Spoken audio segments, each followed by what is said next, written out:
विमल बहुत परेशान था। उसे समझ में नहीं आ रहा था कि वो इस परिस्थिति से कैसे निपटे। वो अपनी माँ को बहुत चाहता था, किंतु उसकी पत्नी और बच्चे उसकी माँ से बहुत दूर भागते थे, क्योंकि उसकी माँ की एक आंख नहीं थी, साथ ही उसकी कमर भी 90 अंश पर झुकी थी। वैसे वह अपना काम सब खुद कर लेती है, किंतु फिर भी वो उसकी पत्नी और बच्चों के लिए हमेशा खटकती है। दादी, आप ऊपर के कमरे में जाओ, मेरे दोस्त आ रहे हैं, विमल के बेटे अखिल ने बड़े बेरुखी से कहा। पर बेटा, मैं तो यहाँ बहुत दूर बैठी हूँ, विमल की माँ ने बहुत प्यार से कहा। नहीं, आप उनके सामने मत रहो, वो मुझे चिढ़ाते हैं, अखिल ने जोर से डांटते हुए कहा। क्या हुआ अखिल, क्यों चिल्ला रहे हो? विमल की पत्नी कामनी ने किचन से आवाज़ लगाई। देखो ना माँ, ये दादी यहीं ड्राइंग रूम में बैठी है और मेरे दोस्त आ रहे हैं, अखिल ने शिकायत भरे लहजे में कहा। माँ जी, आप ऊपर चली जाओ, क्यों हम लोगों को लजवाती हो? कामनी ने बेटे का पक्ष लेते हुए कहा। बेचारी सरस्वती चुपचाप उठकर जीने के सहारे ऊपर जाने लगी। कमर झुकी होने के कारण उन्हें ऊपर चढ़ने में बहुत परेशानी हो रही थी, किंतु वो पूरी ताकत से ऊपर के एक अकेले कोने वाले कमरे में जाकर बैठ गई। विमल बाजू के कमरे से सब कुछ सुन रहा था। उसे कष्ट हो रहा था कि उसकी माँ को अपमानित होना पड़ रहा है, किंतु वो असहाय था। अगर वो कुछ कहता तो पत्नी और बच्चे उसका विरोध करने लगते, क्योंकि वो एक प्रशासनिक अधिकारी था। उसका सामाजिक स्तर बहुत ऊंचा था। उसकी ससुराल भी एक उच्च घराने में थी। अंत वह चुपचाप इस तरह हर दिन अपनी माँ को अपमानित होते देखता रहता। रात को विमल की पत्नी ने कहा, देखो जी, अब कुछ करो। कल कलेक्टर साहब की पत्नी आई थी, माँ जी अपनी देशी धुंधारा में उनसे मिली। मुझे बहुत शर्म आ रही थी, बताते हुए कि ये मेरी सास है। मैंने कह दिया कि दूर की रिश्तेदार है, इलाज कराने आई है।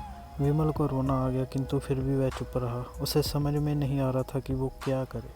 अपने बेटे की मनस्थिति को सरस्वती अच्छी से जानती थी और बेटे को कोई कष्ट ना हो, इसलिए वो हर बात को चुपचाप सह लेती थी। विमल बहुत उदास रहने लगा। एक तरफ परिवार सामाजिक स्तर पर जीने की प्रतिबद्धता थी, तो दूसरी ओर माँ।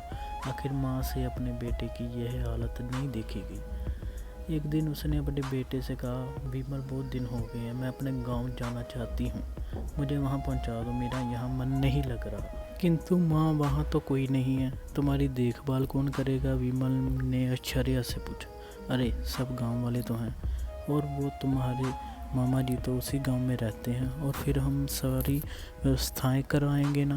कामनी को तो जैसे मन की मुराद मिल गई हो। हाँ बेटा, बहुत सही कह रही हो, सरस्वती ने लंबी सांस लेते हुए कहा। विमल जानता था कि गांव में माँ की देखभाल करने वाला कोई नहीं है, लेकिन अपनी पत्नी की जिद के कारण वह अपनी माँ को गांव छोड़ने पर विवश हो गया। माँ को गांव छोड़कर आते हुए तो उसे रोना आ रहा था, तथा अपनी बेबसी पर गुस्सा भी आ रहा था। परिवार, पत्नी और समाज ने उसके इन मनोभावों को दबा दिया और वो सुकून सा महसूस करने लगा।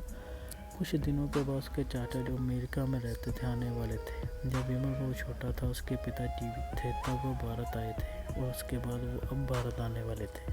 पूरा परिवार और आस पड़ोस बहुत उत्साहित था। अमेरिका से विमल के चाचा आ रहे थे। रमेश ने जैसे घर में कदम रखा, सबने मिलकर बहुत उत्साह से उनका स्वागत किया। क्यों विमल, भाभी नहीं दिख रही, कहाँ है?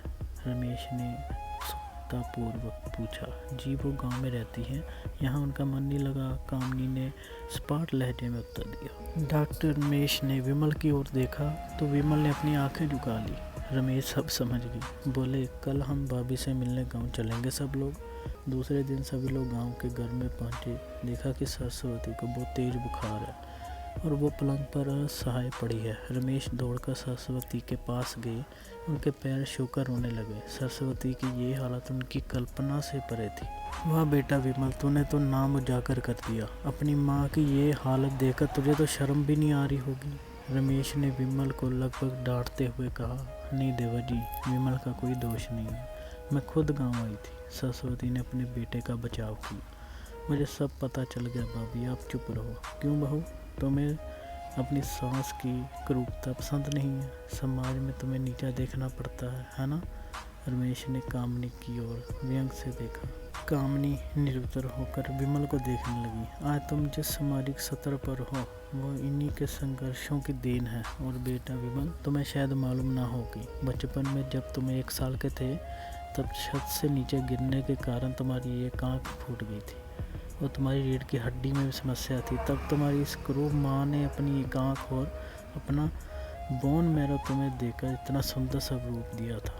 कामनी बेटा, इतने सालों तक संघर्ष करके बेटे को प्रशासनिक अधिकारी बनाने वाली इस संघर्षशील औरत की तुम लोगों ने यह दशा कर दी, तुम्हें ईश्वर कभी माफ़ नहीं करेगा। रमेश की आंखों से अश्रु जलधारा बह रही थी। अब भाभी, आप मेरे साथ अमेरिका जाएंगी, यहाँ इन स्वार्थी लोगों के बीच नहीं रहेंगी, रमेश ने सरस्वती से कहा। विमल को तो काटा तो खून नहीं था।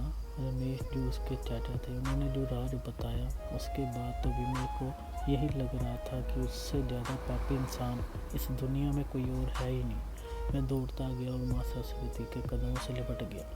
माँ, मेरा अपराध अक्षम्य है। मैं जानबूझकर चुप्पी साधे रहा, आपका अपमान करवाता रहा। अब सिर्फ आप ही इस घर में मेरे साथ रहेंगी और कोई नहीं। विमल ने आग्नेय दृष्टि से अपनी पत्नी और बच्चों को देखा। कामनी को भी बहुत पश्चाताप हो रहा था, किंतु उसकी हिम्मत नहीं हो रही थी कि वो सरस्वती से आंख मिलाए। सरस्वती ने कामनी की मनोस्थिति को समझकर उसको पुचकारते हुए अपने पास बुलाया और विमल को डांटते हुए कहा, खबरदार, जो मेरी बहू को मुझसे अलग करने की कोशिश की तो तुझे ही घर से बाहर निकाल दूंगी। कामनी और बच्चों ने सरस्वती के पैर पड़ते हुए अपने व्यवहार पर माफ़ी मांगी और माँ की दया ने सबको माफ़ कर दिया।